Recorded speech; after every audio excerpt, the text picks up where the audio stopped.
بہت مرتبہ ہم کہتے ہیں یار میرے پاس وقت نہیں ہے، میرے پاس وقت نہیں ہے، بس ہر وقت کام کام کام۔ حقیقت ایسی نہیں ہوتی، حقیقت اس سے مختلف ہوتی۔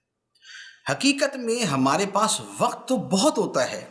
لیکن اس وقت کو ہم نے اہم اور ضروری کاموں سے بھرنے کی بجائے اس میں فضولیات ڈالے ہوتے،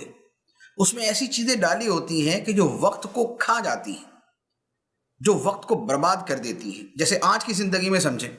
بہت سے لوگ ایسے ہیں کہ جنہوں نے اخبار پڑھنے کو معمول بنایا ہوا، اب اخبار کو جائز شرطوں کے ساتھ اگر اتنی حد میں پڑھنا ہے کہ پتہ چل جائے دنیا میں کیا ہو رہا ہے، اور وہ بھی وہ کہ جس کے ساتھ ہمارا تعلق ہے، بس اتنا سا پڑھ لیا کافی ہے۔ لیکن یہ کہ نہ آپ کوئی صحافی ہیں، نہ آپ کوئی کالم نگار ہیں، نہ آپ کا کوئی ایسا بہت بڑا کوئی آپ کا کوئی دنیا کا کام ہے اخبار کے ساتھ، اور آپ روزانہ صبح 4 اخبار لے کے بیٹھے ہوئے اور سب کو جناب شروع سے لے کر آخر تک، پھر اس سے لے کر آخر تک، اب درمیان میں اشتہار بھی پڑھ دیتے کہ جناب گاڑی خراب ہے تو فلاں جگہ جا کے بیچ دیں، یہ مسئلہ ہو گیا تو فلاں جگہ پہنچ جائے۔ اشتہار بھرے رشتہ بھی شادی پڑھ لی ہے کہ چلو پڑھ ہی لیتے ہیں کیا ہوتا ہے۔ تو یہ کیا ہے کہ جب آپ نے خود اپنے وقت میں فضول کاموں کو ڈال دیا تو لازمی بات ہے، ایک باکس ہے، اس باکس کے اندر یا تو قیمتی چیزیں ڈال لیں اور یا پھر فضول چیزیں ڈال لیں۔ فضول چیزیں ڈال لیں گے تو باکس تو نہیں رہے گا، قیمتی چیزیں ڈالنے کا وقت نہیں رہے گا۔ تو یہ دیکھیں کہ یہ جو ہوتا ہے کہ ہمارے پاس وقت نہیں، اگر غور کریں وقت ہوتا ہے،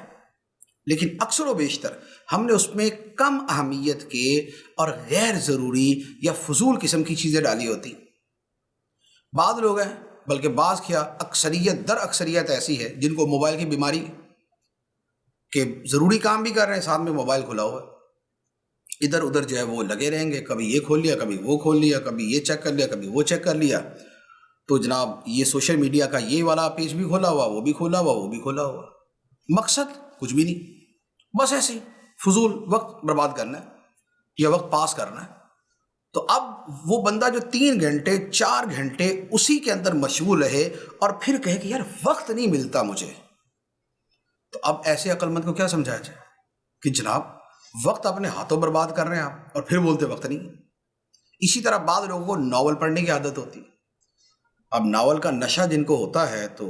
میرے خیال میں لوگ جانتے ہیں کہ ان کے ساتھ کیا ہوتا ہے، وہ 4 گھنٹے 5 گھنٹے 8 گھنٹے 10 گھنٹے ناول پڑھتے ہیں، ان کا بس نہیں چل رہا تھا 24 گھنٹے ناول پڑھتے رہے، آنکھیں تھک جائیں تب جا کے بستر پہ گرتے ورنہ ناول۔ اور جتنی دیر یہ پڑھا اگر اس وقت میں ڈھنگ کا کام کیا ہوتا تو بہت کچھ ہو جاتا۔ تو کیا ہوا کہ اپنے وقت کو اپنے ہاتھوں ہم نے برباد کیا۔ اسی طرح بعض لوگوں کو دوستوں کی گیدرنگ میں مزہ آتا ہے، تو چلے دوستوں سے ملنا ملانا اور ان کے پاس بیٹھنا، جبکہ گفتگو جائز ہو، دوستوں کی صحبت برا اثر نہ رکھتی ہو، تو ایسی صورت میں کچھ وقت ان کے ساتھ گزارنا کہ طبیعت میں نشاط، تازگی، فریشنس پیدا ہو جائے، یہ ٹھیک ہے۔ لیکن آپ رات کے 9 بجے بیٹھے اور رات کے 2 بجے اٹھیں اور پھر بول رہے یار وقت ہی نہیں ہے، تو پھر اس کی عقل کا علاج کہیں سے کروانا ہی چاہیے، کیونکہ پھر تو اس کے بعد کہاں سے وقت لے، 5 گھنٹے تو اس میں لگا دیے۔ تو کہنے کا مقصد یہ کہ یہ آپ چیزوں پہ غور کریں گے نا تو ہم اپنا وقت 20 جگہ برباد کرتے ہیں۔ تو اب اگر آپ یہ 2021 یعنی سن 2021 جو ہے، اگر اس کے اندر یہ تہیہ کر لیں کہ یار میں 2 چیزوں پہ فوکس کروں گا۔ نمبر 1 تو یہ کہ جو لایانی ہے، فضول ہے، بے مقصد ہے، کم اہمیت کی ہے، غیر ضروری ہے، I will remove all these things from my life، اپنی زندگی سے سب نکال دوں گا۔ آپ یقین کیجئے یکدم آپ کو پتا چلے گا ارے میرے پاس اتنا وقت ہے،